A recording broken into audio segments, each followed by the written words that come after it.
Welcome to today's Seidokan Saturday. Continuing with the Pinan bunkai, we just did the 4 knife hand, left, right.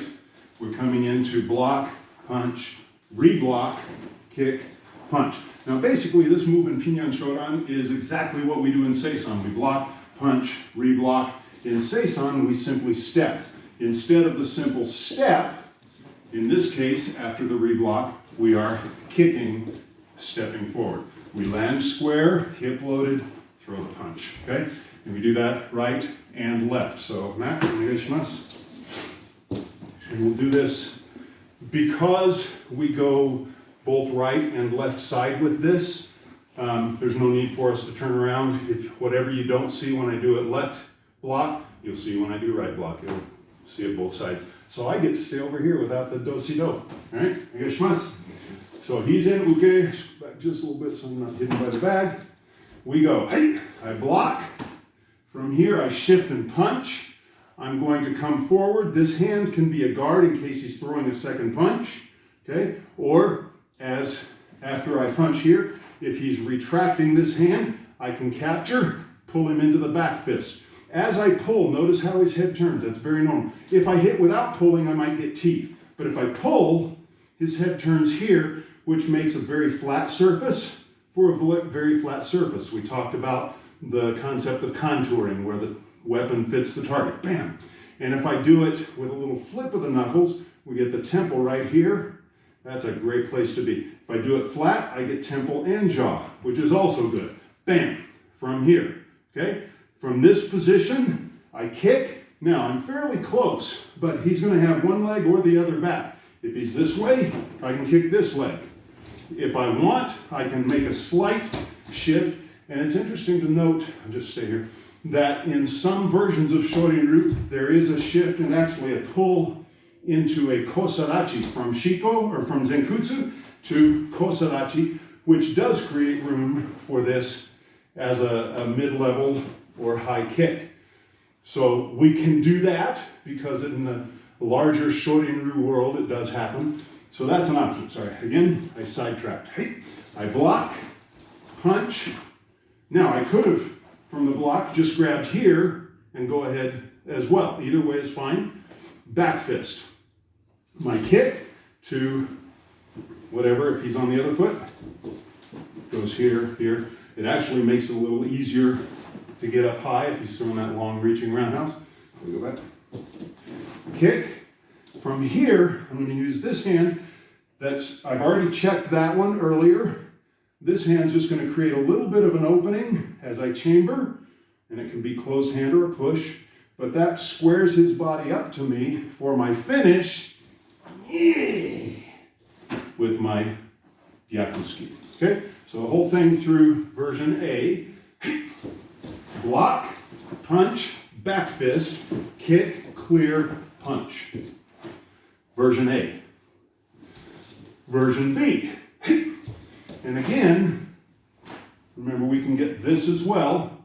Here, I'm going to punch first, then grab, reach forward. I don't have to grab the wrist. When I say grab and we do hikite, we pull to here in kata, but in real life it might just be to here.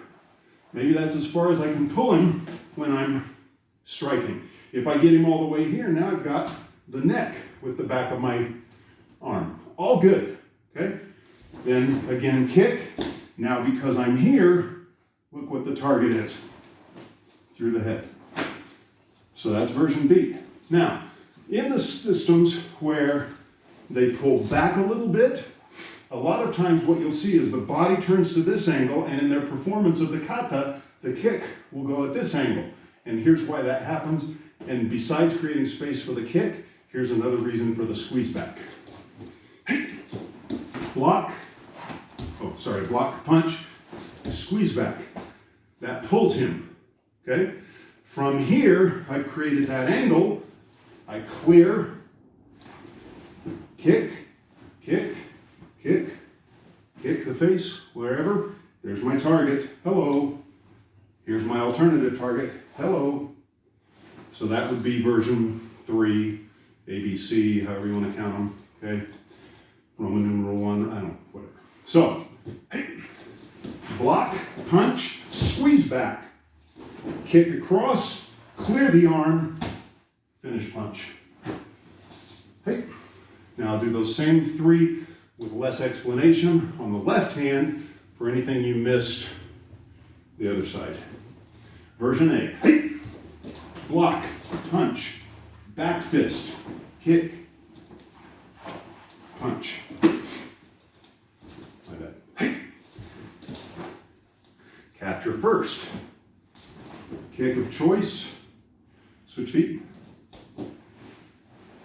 Higher there. Okay.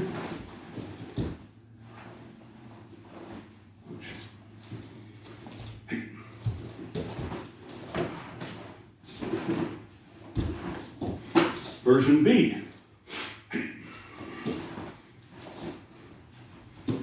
Oh no, that's version C.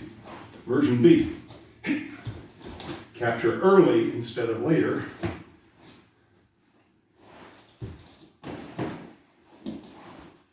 And version C, I'm getting my versions mixed up, but hopefully you get the idea.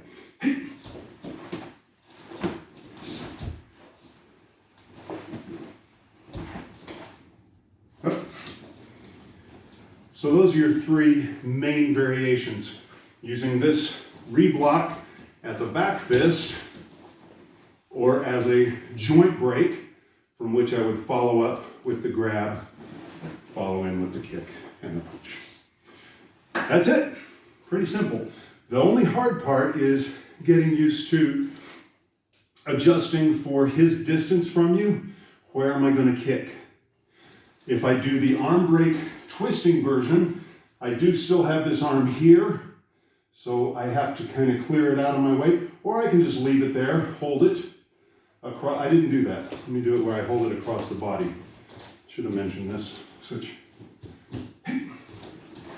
From here, when I do this, I can just hold it here and kick from this position, and then as I punch, this punch could be pushing across his back into the hold here, or just let it go as I hit. Another variation possibility. Okay? Arigato. And that's it. So learning to, once you get a hold of a limb, how far to pull it, where to grab, what opportunities that gives you in terms of target selection. Those are the little minor adjustments that you'll make. If I have shorter legs, it's going to be a different kick than somebody with longer legs or a different target. If I'm doing the squeeze back, it's going to be different than staying forward and just striking and moving straight ahead.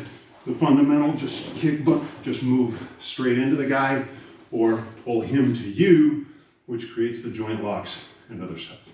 Okay, that's it. Again, thank you for joining. Like, share, subscribe, leave a comment, ring the bell, tell a joke, share it with a neighbor. And until next week, as always, keep practicing. So will I.